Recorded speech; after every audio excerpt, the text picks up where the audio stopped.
All right, guys, we are live with another one, guys. We are live with another one, and guys, topic of discussion today is it's been a shit show. It's been a shit show when it comes to the UFC, guys. It really has. I mean, when it comes to this past UFC Apex that just happened this weekend, I was complaining about it the whole week. What's up, Jelly? How you doing? Welcome back to the chat, man. Welcome back to the chat. How you doing? How are you doing, man? How's your Monday going? How's your start of the week, man? Bless, man. But yeah, man, topic of discussion today will have to be the UFC is a shit show, man. This past event that just happened, that's what's up, man. I'm glad to hear. I'm glad to hear. This past event that just happened this Saturday was a debacle. Okay. I mean, Macy Barber has some huge issues. You know, people at the UFC were talking about that Macy Barber was having seizures. Um, they don't know why. They don't have any specific pinpoints of why Macy Barber was so, unhealthy going into this fight, especially if you're in the back, you know, minutes away from having a fight and you're having seizures. Like that's crazy. How's your day going, man? I can't complain, Jelly. I cannot complain. It's going great, man. It's going great. I'm got home late last night. You know what I mean? Woke up early this morning though. Got some stuff done. And I got to go out once again after this live. I have to go out and do a few things. But yeah, guys, I mean, Macy Barber was having seizures in the back of the apex there.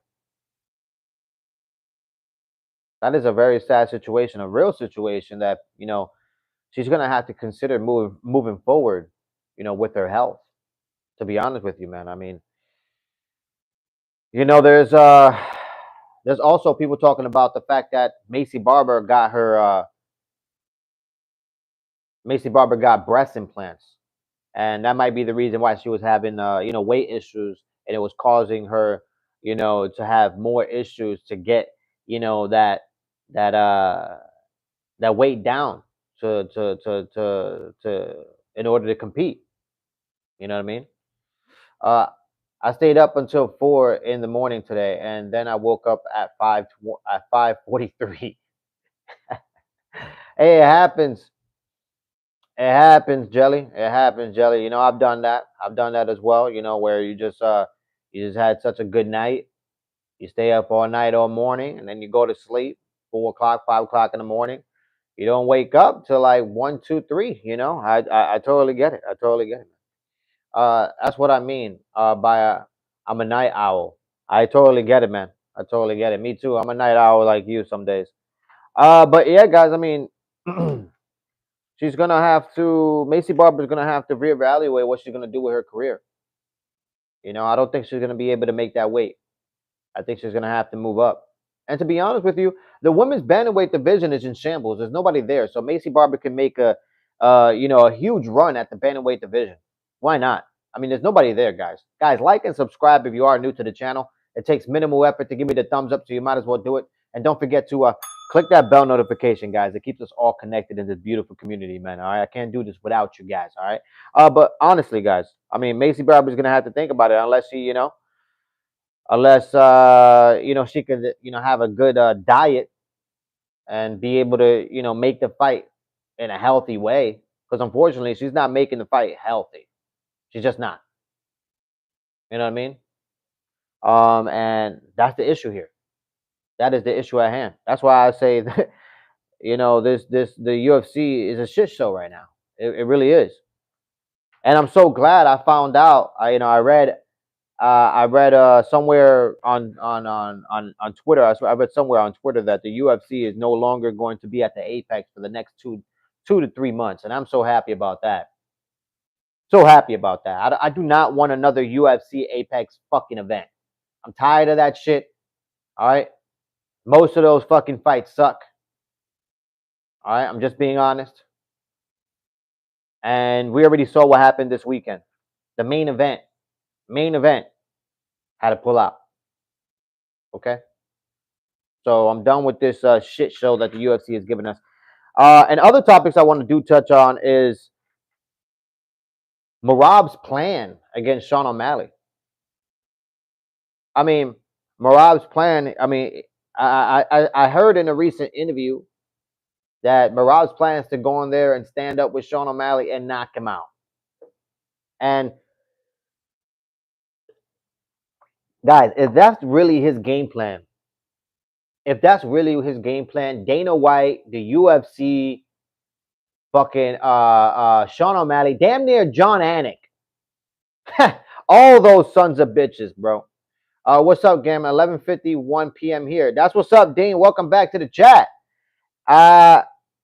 Guys, damn near John Anik. All these people, they want Merab to feed into the drama.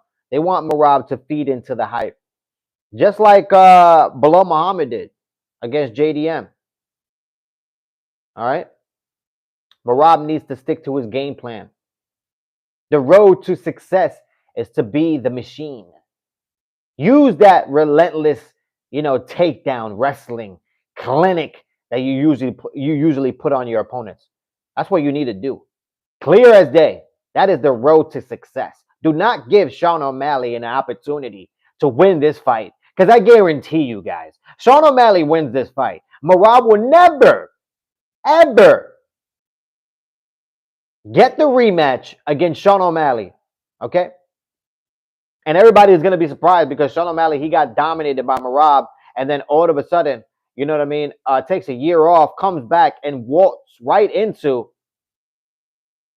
a championship fight against Merab. And hence, if Merab loses this fight, he is not going to get the rematch. I guarantee it, guys. I guarantee it. All right, so Merab needs to stop all this bullshit talking about he's going to stand up and strike with Sean O'Malley, giving O'Malley the best opportunity he can to knock himself. I can't even think about this, to be honest with you, because if it happens, I'm not going to be able to sleep that night. All right, we're a week away from this damn event, UFC 316. And here we are with Merab talking about he is going to strike with Sean O'Malley, giving Sean O'Malley a great opportunity to just find that fucking, KO punch. Merab is sleeping at the wheel, guys.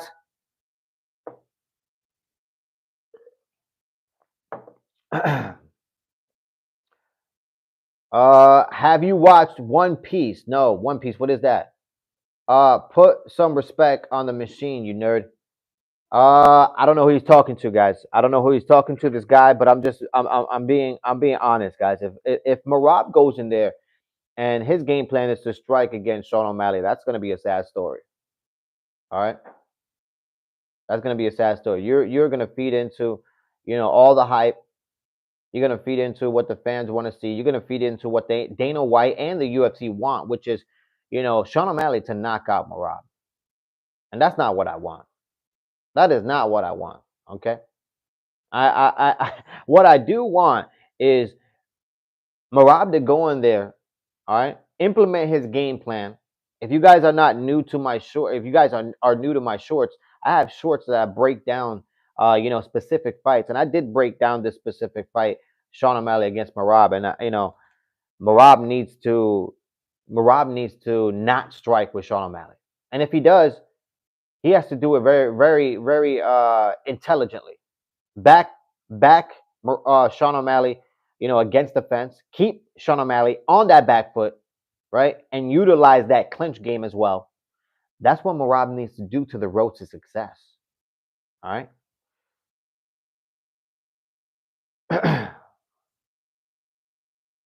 Hold on a second, guys.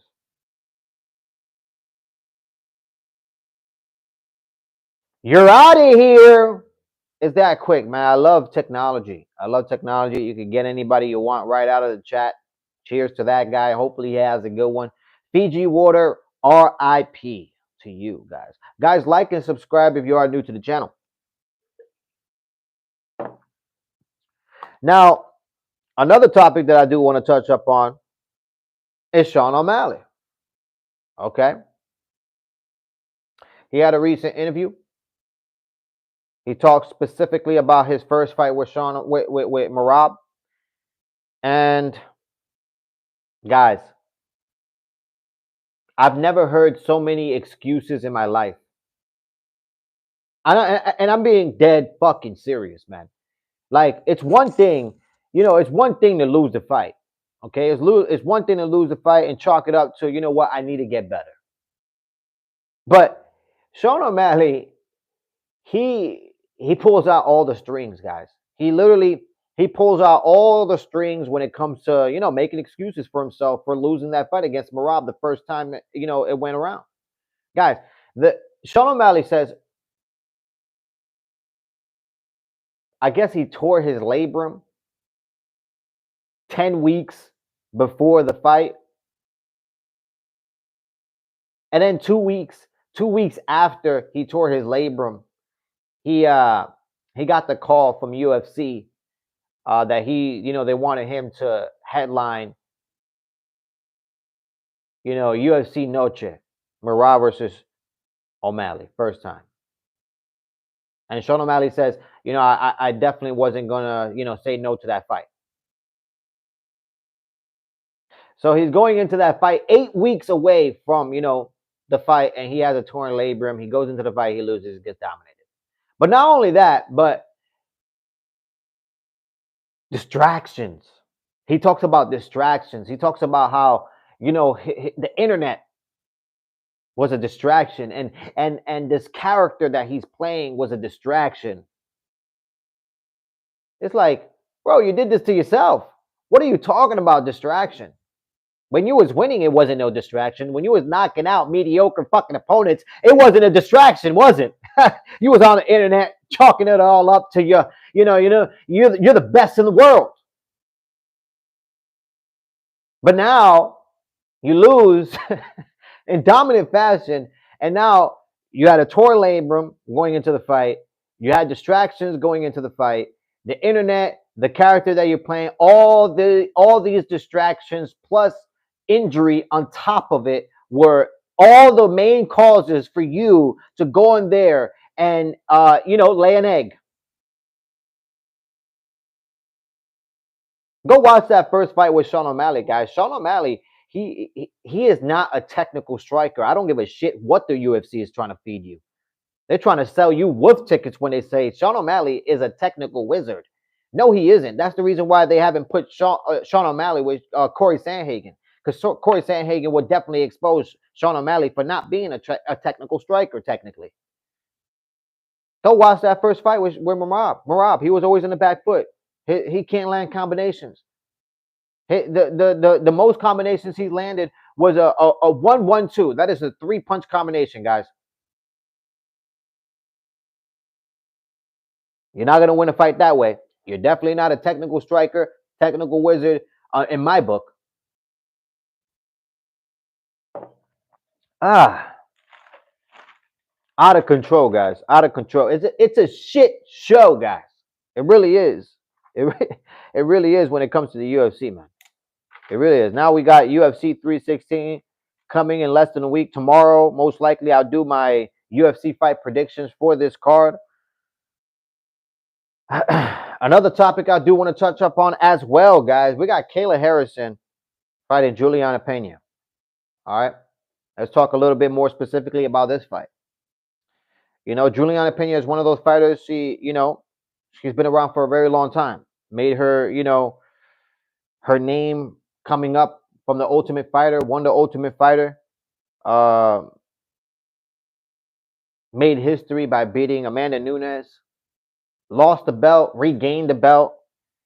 And now here we are with Juliana Pena headlining against Kayla Harrison, a newcomer to the UFC. All her fights in the UFC have been pure domination.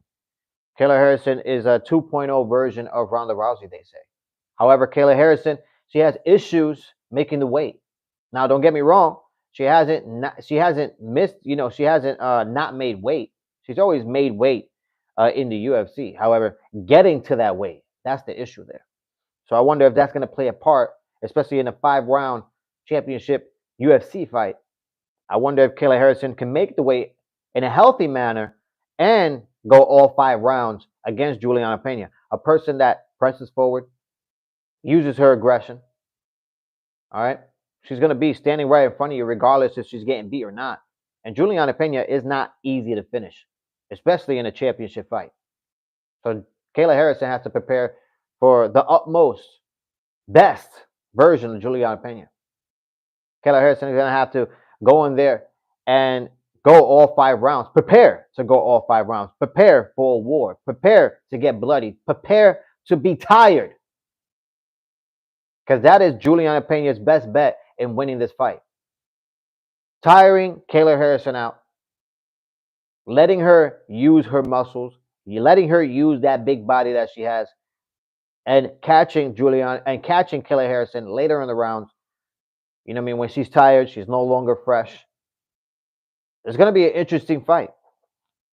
It's going to be an interesting fight, guys. A lot of people are not talking about this fight just because, you know, the bantamweight division is in shambles. And I kid you not, the women's bantamweight division is in shambles. That is not a lie. Okay? So when I say Maycee Barber should move up in weight, I do think Maycee Barber should move up in weight. Go, you know, make a run in the bantamweight division. You won't have any issues making the weight. And you really have a chance in the bantamweight division. It's in shambles. Why not? Go in there, make a name for yourself, build your name back up. You know what I mean? And there won't be no weight issues. And you'll be right back in the headline of Maycee Barber. Guys, like and subscribe if you are new to the channel. All right, like and subscribe if you are new to the channel. It takes minimal effort to give me the thumbs up, so you might as well do it, guys. Another topic that I do want to touch up on is, of course, guys, I gotta talk about this as well. And it seems like every other video I'm talking about this, but this is the topic at hand, guys. This is the biggest fight that they can make in in the UFC right now, and it's Jon Jones versus Tom Aspinall. I mean, there's a petition out there to get Jon Jones stripped from the UFC, and there's a lot of people that have signed it. Okay, but that's not even the topic right now. The topic is what Jon Jones has stated. You know what I mean? In a recent I guess he was over there in Thailand, and he was having what are those? A seminar, in a recent seminar, and they asked him about Tom Aspinall. You know, fighting Tom Aspinall, and Jon Jones' response was, "The fight is guaranteed, but I am not allowed by law to talk about it because it's the UFC. The UFC has to announce it." So according to Jon Jones, now the fight is guaranteed. The fight is 100. The fight has been written down. The contracts have been signed, most likely, if he's stating this. And now we're just waiting on the UFC to make the announcement. That is basically what Jon Jones had stated in that seminar. So if that's true, they proved me wrong, guys. The UFC has proved me wrong. If you go back and watch all my videos, I said Jon Jones is retired. Jon Jones is not making his way back to the octagon. The last time you saw Jon Jones fight in the octagon was against Stipe Miocic. That was basically what I stated. Verbatim, basically. Okay? So, if the UFC actually proves me wrong and has Jon Jones come back to the UFC and, defend his belt against Tom Aspinall, and we get to see that fight,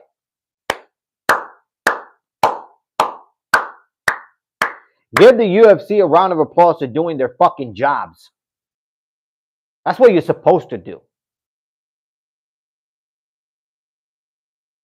The champion fights the contender. That's what happens. Tom Aspinall has been the longest reigning interim title holder of all time in the UFC, guys. Finally, if they prove me wrong, finally, because this is what's supposed to happen. You just don't beat anybody. You just don't beat everybody and then not get the belt. You know what I mean? The Indiana Pacers and the Thunder, they beat everybody, so they're playing for the championship gold, for the championship, belt, basically. That's the way it goes.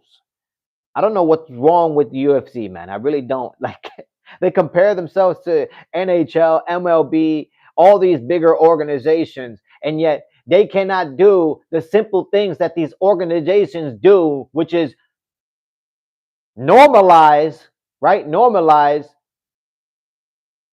rewarding winning. You can't reward not winning. Like the fuck are we, guys? That's what we've been doing. I mean, look at Sean O'Malley. Not winning, walk right into a championship fight. Like it's a it's unbelievable. It really is.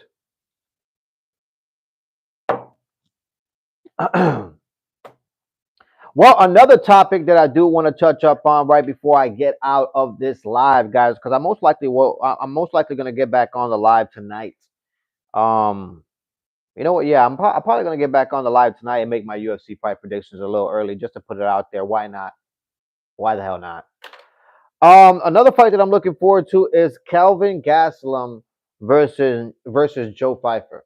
I need Joe Pfeiffer to eat some more Mexican food. I need Joe Pfeiffer to once again blame the food, blame the water, have diarrhea, fever issues, make it to the octagon so Kevin Gastelum can knock your fucking ass out. That's what I need. I need that in my life. I need Kevin Gastelum to go in there and knock Joe Pfeiffer the fuck out. I need Joe Pfeiffer to be sleeping in the octagon with a pillow and a cover, looking up at the referee at the end of the night because Kevin Gastelum knocked his ass out. That's what I need in my life. That's what I want in my life. And Kevin Gastelum, please, please, please, please make the weight, go into this fight healthy, and prepare yourself to knock out Joe Pfeiffer. Please. But anyways, guys, like and subscribe if you are new to the channel. It takes minimal effort to give me the thumbs up, so you might as well do it. Okay? Thank you for supporting independent MMA media. I really appreciate you. Don't forget to click that bell notification, guys. It keeps us all connected in this beautiful community. All right? I cannot do this without you guys. Literally, I cannot do this without you guys. This is a channel by the fans, for the fans. You already know what it is. For my UFC fight predictions this year, guys, I am 101. Wait, no, wait, that's a lie. Wait, hold on a second. I am 107. I am 107 and 80. All right, that is 107 wins and 80 losses for my UFC fight prediction, guys. All right, so we're gonna keep getting these dubs. I'm most likely gonna get back on tonight for my UFC fight predictions for UFC 316. Talk more in detail about who's winning and why they're winning. Okay. You guys have a good one. Stay blessed. I'll see you guys tonight for my UFC fight predictions. Like and subscribe, guys. I'm out of here. Until next time, y'all. Bless.